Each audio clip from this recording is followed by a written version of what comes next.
السلام علیکم ورحمۃ اللہ وبرکاتہ۔ قربانی کے بارے میں سوال ہوا تھا کہ قربانی کے بارے میں کچھ بتلا دیں۔ تو قربانی کے بارے میں یہ سمجھنا ہے کہ قربانی یہ اسلام کا ایک بہت ہی اہم حصہ ہے اور اس کی بہت ہی زیادہ ضرورت ہے اس وقت، اور اس میں بڑھ چڑھ کر حصہ لینا چاہیے۔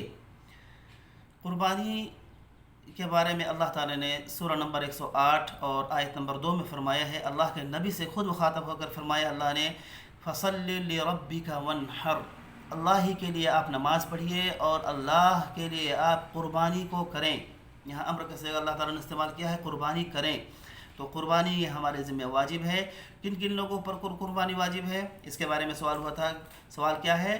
قربانی کن کن لوگوں کے اوپر واجب ہے؟ تو اس کا جواب یہ ہے کہ قربانی ہر مسلمان صاحب نصاب مقیم پر واجب ہے، یعنی وہ صاحب نصاب ہو اور مقیم ہو، مسافر نہ ہو، تو اس کے اوپر قربانی واجب ہو جاتی ہے۔ صاحب نصاب کے بارے میں اس سے پہلے ہم بتا چکے ہیں، لیکن ضروری نہیں کہ جس کے اوپر زکوٰۃ واجب ہو اسی کے اوپر قربانی واجب ہو۔ بہت سارے حضرات ایسے ہیں کہ زکوٰۃ واجب نہیں ہے لیکن قربانی ان کے اوپر واجب ہوگی۔ وہ کیسے؟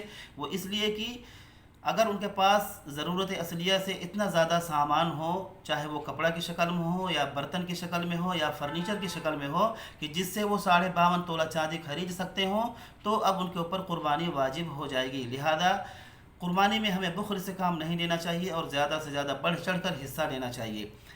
دوسرا سوال یہ ہوتا ہے کہ اگر جن کے اوپر قربانی واجب ہو اور وہ قربانی نہ کریں تو اس کی کیا وعید ہے؟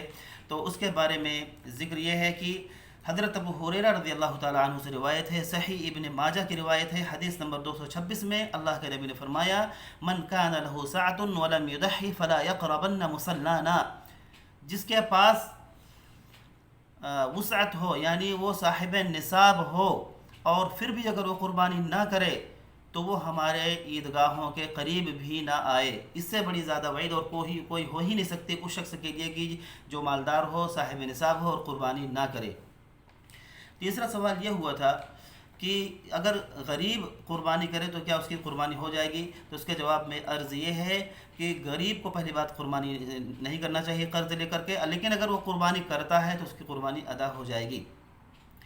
اور ایک سوال یہ ہوا تھا کہ کیا اگر ہم پورے جانور کی، بڑے جانور کی قربانی کرتے ہیں، جیسے کہ جس میں 7 حصہ ہوتا ہے، تو اس میں کیا ایک حصہ محمد صلی اللہ علیہ وسلم کے نام ضروری ہوتا ہے؟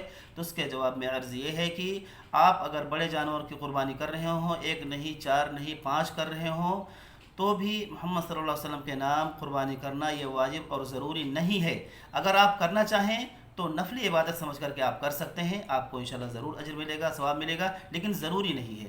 اور قربانی کے بہت سارے مسائل ہیں اور جن کا یہاں پر بیان کرنا بہت زیادہ مشکل ہے۔ اگر آپ حضرات کو اور زیادہ تفصیل چاہیے تو اس کے بارے میں رابطہ کر سکتے ہیں، اور صدقہ جاریہ سمجھ کر کے آپ ہمارے چینل کو سبسکرائب کر سکتے ہیں، ویڈیو کو شیئر کر سکتے ہیں، لائک اور کمنٹ بھی کر سکتے ہیں۔ اللہ تعالیٰ آپ لوگوں کو جزائے خیر دے، آمین۔ وآخر دعوانا ان الحمد للہ رب العالمین۔